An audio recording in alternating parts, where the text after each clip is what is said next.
J'ai attrapé le cahier, je saute sur mon lit et m'installe. Je n'ai rien d'autre à faire durant toute la semaine à venir, alors autant m'apitoyer sur mon passé en même temps que sur mon présent.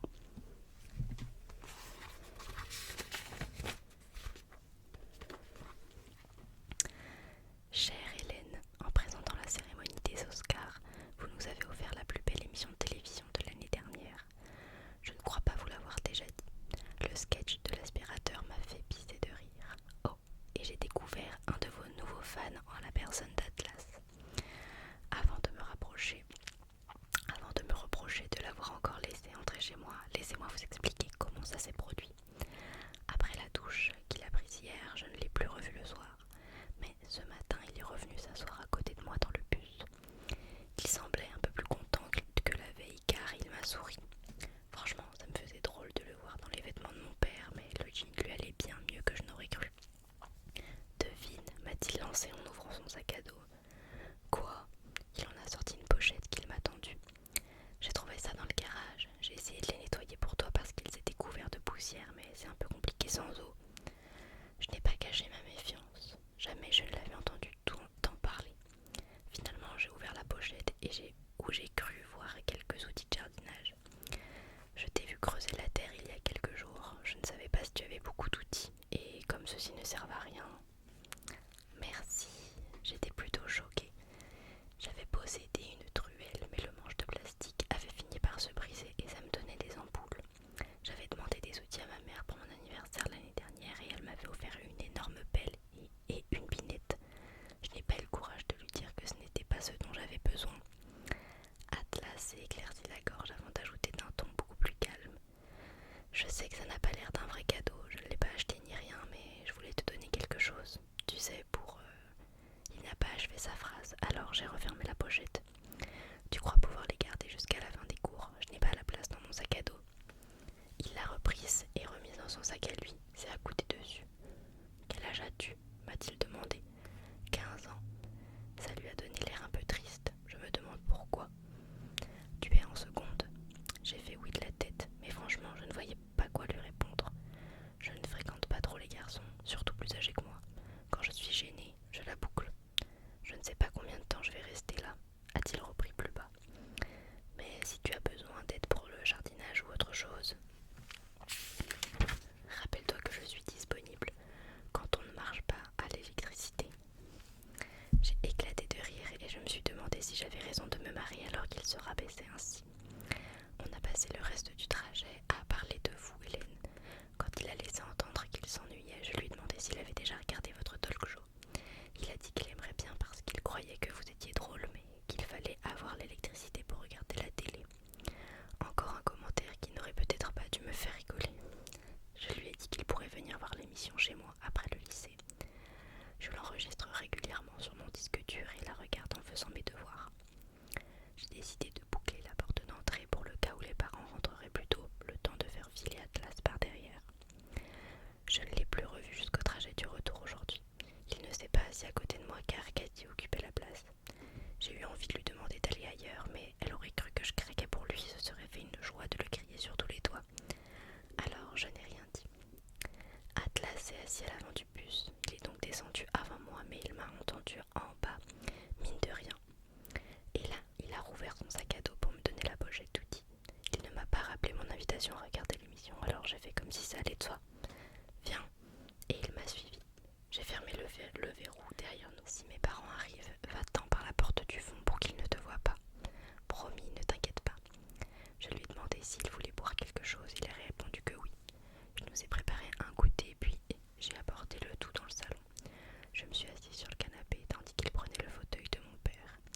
J'ai allumé la télé et voilà tout. On n'a pas beaucoup parlé parce que je passais en accéléré toutes les publicités, mais j'ai remarqué qu'il riait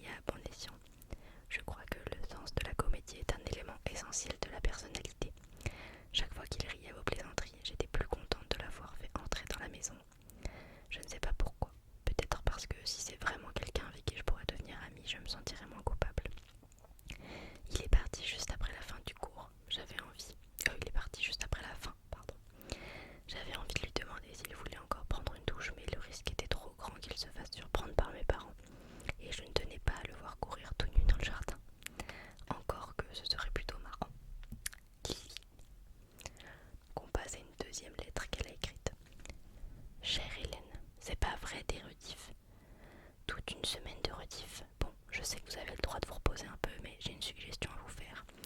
Au lieu d'enregistrer une semaine par jour, vous pourriez en faire deux. Au lieu d'enregistrer une émission par jour, vous pourriez en faire deux. Comme ça, vous auriez 2 fois plus de temps libre et on n'aurait pas besoin de taper des rediffs. Je dis on parce que je parle d'Atlas et moi. Il est devenu mon compagnon habituel de vos émissions. Je crois bien qu'il vous aime autant que moi, mais je ne lui dirai jamais que je vous écris tous les jours. Ça me ferait un peu trop passer pour une fan. Voilà maintenant 2 semaines qu'il habite dans cette maison. Il a pris quelques autres douches chez moi et je lui donne de la nourriture chaque fois qu'il vient. Je lave même ses vêtements après le lycée. Il passe son temps à s'excuser comme si ça me dérangeait, mais franchement, j'aime bien. Ça me change les idées, j'ai hâte de le retrouver tous les soirs. Papa est rentré tard aujourd'hui, autrement dit, il est passé au bar après le travail. Autrement dit, il risque de disputer avec ma mère. Autrement dit, il va peut-être recommencer ses bêtises. Franchement, parfois, j'en veux à ma mère de rester avec lui. Je sais, je n'ai que 15 ans, je ne comprends sans doute pas ses raisons, mais je refuse de lui servir d'excuse. Je me fiche qu'elle soit trop pauvre pour le quitter, ce qui nous obligerait à vivre dans un appartement pourri et à manger des nouilles tous les jours jusqu'à ce que je puisse travailler. Ce serait préférable à ça. Je l'entends déjà hurler après elle. Parfois, quand il se met dans cet état, j'entre dans le salon en espérant le calmer. Il n'aime pas la frapper devant moi, je devrais peut-être essayer encore. Lily. Une nouvelle lettre. Chère Hélène, si j'avais sous la main un couteau ou un pistolet, je le tuerais. En entrant dans le salon, je l'ai vue, qui la faisait tomber. Elle s'accrochait à son bras pour essayer de le calmer. C'est là qu'il l'a jeté par terre. Je suis sûre qu'il allait lui balancer un coup de pied quand il m'a vu entrer. Alors il s'est arrêté en marmonnant je ne sais quoi, puis il est parti en claquant la porte. Je me suis précipitée pour aider maman à se relever, mais elle ne veut jamais que je la voie dans cet état. Elle m'a adressé un petit signe de la main. Ça va, Lily, ce n'est rien, on s'est bêtement disputé.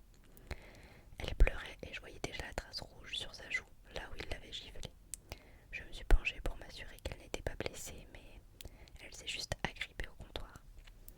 Je t'ai dit que ça allait, Lily. Retourne dans ta chambre. J'ai couru, pas dans ma chambre, mais directement dans le jardin par la porte du fond. J'étais furieuse qu'elle se soit montrée aussi sèche avec moi. Je ne voulais pas me retrouver sous le même toit qu'eux, et bien qu'il fasse déjà nuit.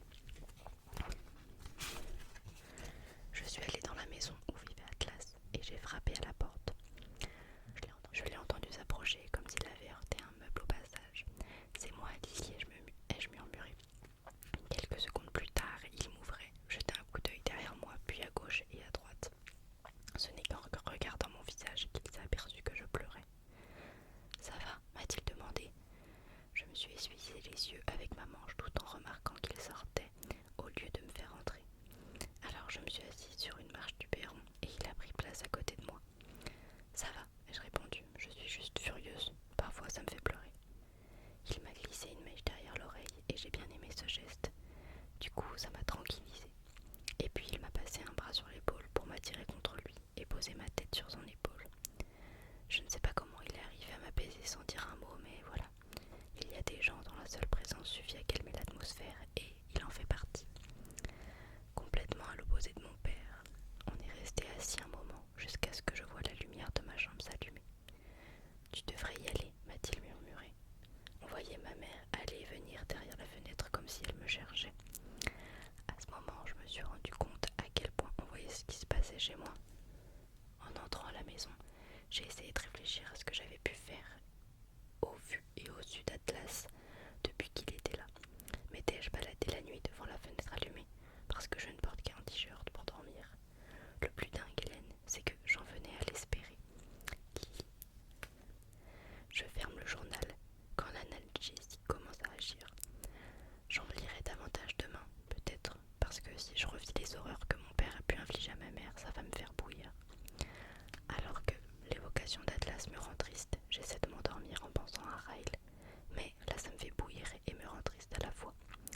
Je ferais mieux de me concentrer sur Alisa, sur ma joie d'avoir fait sa connaissance. J'aurais bien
les cheveux, comme si ça pouvait me coiffer un peu. J'ai trop bossé aujourd'hui, je dois avoir une tête épouvantable. Il me faudrait au moins 1 heure pour prendre une douche, me maquiller, m'habiller avant d'ouvrir cette porte. Alors, tant pis, il devra se contenter de ma sale gueule. J'ouvre et sa réaction me laisse sans voix. La vache, souffle-t-il en laissant tomber sa tête sur le châssis. Il est à bout de souffle et ne paraît pas en meilleure forme que moi, aussi décoiffé et débraillé, avec en plus une barbe de 2 jours que je ne lui avais jamais vue. Son regard éperdu trahit une véritable confusion. Tu te rends compte à combien de portes j'ai dû frapper pour te trouver? Je fais non de la tête, mais maintenant qu'il le dit. D'abord, comment sait-il où j'habite? 29, dit-il. J'ai fait non de la... 29, dit-il. Et il lève les mains en répétant ces chiffres dans un murmure. 2 et 9. Je m'aperçois alors qu'il est en blouse blanche et ça me terrifie. C'est 100 fois mieux que son foutu pyjama et 10 fois mieux que la chemise Burberry. Pourquoi as-tu frappé à 29 portes d'abord? Tu ne m'avais pas dit où se trouvait ton appartement, tu m'as juste indiqué l'immeuble, mais je ne me rappelais pas à quel étage tu vivais. Dire que j'ai failli commencer au 2e, j'aurais gagné 1 heure si j'avais suivi mon intuition. Qu'est-ce que tu fais là? Il se passe une main sur le visage, puis tend le doigt. Je peux entrer? Dis-moi d'abord ce que tu veux. Je te laisse quand même passer. Dis-moi d'abord ce que tu veux. Je le laisse quand même passer et ferme derrière lui. Il inspecte les lieux du regard, se tourne vers moi, les mains sur les hanches. Il a l'air un peu déçu, sauf que je ne sais pas trop si c'est à cause de moi ou de lui. Je vais t'asséner la vérité toute nue, dit-il et essoufflé. Prépare-toi. Je croise les bras tandis qu'il inspire profondément, s'apprête à parler. Les 2 mois qui viennent seront sans doute les plus importants de ma carrière. Il va falloir que je reste très concentré. J'arrive à la fin de mon internat, ensuite je passerai mes examens. Il va et vient dans le salon, soulignant chacune de ses paroles d'un geste de la main. Mais depuis la semaine dernière, je n'arrive plus à te chasser de ma cervelle. Je ne sais pas pourquoi. Au boulot comme au repos, je ne pense qu'à cette folie quand je suis près de toi et il faut que tu empêches ça, Lily. Il s'immobilise devant moi. Je t'en prie, empêche ça. Juste une fois, ce sera tout, juré. Mes doigts s'enfoncent dans mon bras. Il allait encore un peu, les yeux toujours hagards, mais il m'implore du regard. Depuis combien de temps n'as-tu pas dormi? Ma question semble l'exaspérer, comme si je ne pigeais rien. Je sors de 48 heures de garde, je t'en prie, Lily. Pour un peu, je croirais presque qu'il est... J'inspire un grand coup pour me calmer. Ryle, tu as vraiment frappé à 29 portes, tout ça pour me dire que ta vie était devenue un enfer tellement tu pensais à moi et qu'on devrait coucher ensemble pour me chasser de ton esprit. Tu te fiches de moi là. Serrant les dents, il finit par hocher la tête. Bon, il y a de ça, mais ça paraît bien pire quand c'est toi qui le dis. J'éclate d'un rire exaspéré. Tu es trop lamentable, Ryle. Il se mord les lèvres, regarde autour de lui, comme s'il cherchait soudain à s'évader. Je retrouve la porte, lui fais signe de sortir. C'est là qu'il regarde mon pied. Ta cheville a l'air bien, ça va? Oui, mieux. Pour la première fois, j'ai pu aider Alissa aujourd'hui à la boutique. Il hoche la tête et fait mine de sortir, mais à l'instant où il passe devant moi, il bloque les 2 bras autour de ma tête et claque la porte. Je pousse un sourire exaspéré. Je t'en prie, insiste-t-il. Je refuse, malgré l'émotion qui s'empare de tout mon corps.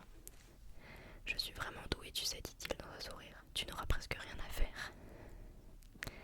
J'essaie de ne pas rire, mais son insistance est aussi charmante qu'exaspérante. Bonne nuit, Ryle. Sa tête retombe en arrière. Il s'accroche à la porte pour se redresser,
laissés sur la table de nuit, des chaussures et des soutiens-gorge qui n'entrent pour ainsi dire jamais dans mon placard. Mais là, tout est propre. J'ai même fait mon lit avec les horribles coussins capitonnés que ma grand-mère a fabriqués pour toute la famille. Je vérifie tout de même s'il ne reste pas un truc gênant dans les parages. Il s'assied sur le lit et je reste sur le seuil de la salle de bain dans l'espoir de le faire encore changer d'avis. Tu dis qu'il faut que j'empêche ça, mais je te préviens, Ryle, j'agis comme une drogue. Si on passe la nuit ensemble, ça ne fera qu'aggraver les choses pour toi. Sauf que tu n'auras droit qu'à une fois. Je refuse de devenir l'une de ces filles qui servent juste à, comment tu as dit l'autre soir, à satisfaire des désirs. Il s'allonge sur ses coudes. Ce n'est pas ton genre, Lily, et je n'ai pas besoin de plus d'un coup avec la même personne. Inutile de nous en faire. Je ferme la porte derrière moi en me demandant comment il a réussi à m'entraîner là-dedans. C'est sa blouse, ma faiblesse. Cela n'a rien à voir du tout avec lui. Je me demande s'il pourrait la garder au lit. Il ne m'a pas fallu plus d'une demi-heure. Non. Il ne m'a fallu plus d'une demi-heure pour me préparer. Pourtant là, j'ai mis presque 1 heure à sortir de la salle de bain. Je me suis rasée pour ainsi dire partout avant de passer une bonne vingtaine de minutes à flipper. J'ai dû me dissuader d'ouvrir la porte pour lui dire de s'en aller. Mais maintenant que mes cheveux sont secs et que je suis plus propre que jamais, je pense être prête. Je peux très bien m'offrir un coup d'un soir, j'ai 23 ans quoi. Il est toujours sur mon lit quand j'ouvre la porte. Je découvre avec un rien de déception qu'il a laissé tomber sa blouse par terre, mais je ne vois pas son pantalon qu'il doit avoir gardé. Seulement, comme s'il est sous la couette, je n'en sais rien. Je ferme la porte et m'attends à le voir rouler sur le côté pour me regarder. Il n'en fait rien. Je me rapproche un peu et là, je me rends compte qu'il ronfle. Et pas qu'un peu. À mon avis, ça tient plutôt du sommeil paradoxal. Ryle, je le secoue mais il ne réagit pas. Ce n'est pas vrai. Je me laisse tomber sur le lit. Je viens de passer 1 heure entière à me préparer après m'être crevé le cul toute la journée et voilà comment il entame notre nuit. D'un autre côté, comment lui en vouloir, surtout quand il a l'air si paisible. Je ne me vois pas travailler 48 heures d'affilée, sans compter que mon lit est des plus confortables, au point qu'on peut s'y endormir après une bonne nuit de sommeil. J'aurais dû le prévenir. Je vérifie l'heure sur mon téléphone, presque 22h30. Je le mets en mode silencieux, puis m'allonge. Ryle a déposé le sien sur l'oreiller près de sa tête, alors je le saisis, appuie sur la fonction photo. Ensuite, je l'oriente au-dessus de nous, vérifie que mon décolleté apparaît bien visible, bien serré et prend une photo afin qu'il voit au moins ce qu'il aura manqué. Puis j'éteins en riant intérieurement car je vais m'endormir à côté d'un homme à moitié nu que je n'ai même pas embrassé une seule fois.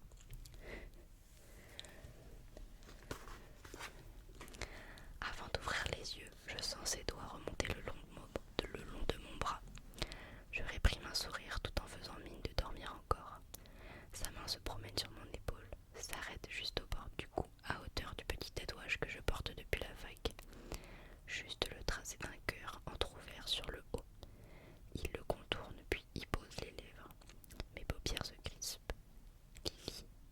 Tout en murmurant mon nom, il m'enveloppe la taille d'un bras. Je geins un peu en essayant de me réveiller, roule sur le dos afin de le regarder. Quand j'ouvre les yeux, c'est pour constater qu'il me fixe lui aussi. Rien qu'à la lumière du soleil qui se faufile par la fenêtre et lui éclaire le visage, je peux dire qu'il n'est même pas 7 heures. Je suis le mec le plus nul que tu aies sans doute jamais rencontré, n'est-ce pas? Je ris, hoche un peu la tête. Il y a de ça. Dans un sourire, il écarte quelques mèches de mon visage puis se penche, pose les lèvres sur mon front et ça m'embête énormément parce que maintenant, c'est moi qui vais passer des nuits blanches à essayer de me remémorer sans cesse ces instants. Il faut que j'y aille, dit-il. Je suis en retard, mais primo, pardon, deuxio, je ne recommencerai jamais. C'est vraiment la dernière fois que tu entendras parler de moi. Tertio, pardon, et encore pardon. Je m'efforce de sourire, mais j'ai plutôt envie de faire la gueule parce que j'ai détesté son deuxio. Ça m'irait très bien s'il essayait encore, sauf qu'on attend 2 choses très différentes de la vie. Alors, tant mieux. S'il s'est endormi, si on ne s'est jamais embrassé, parce que si on s'était envoyé en l'air avec lui en blouse, c'est moi qui aurais fini à genoux devant sa porte à le supplier de recommencer. Alors voilà, on arrache le pansement et je le laisse partir. Je te souhaite une belle vie, Ryle,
cette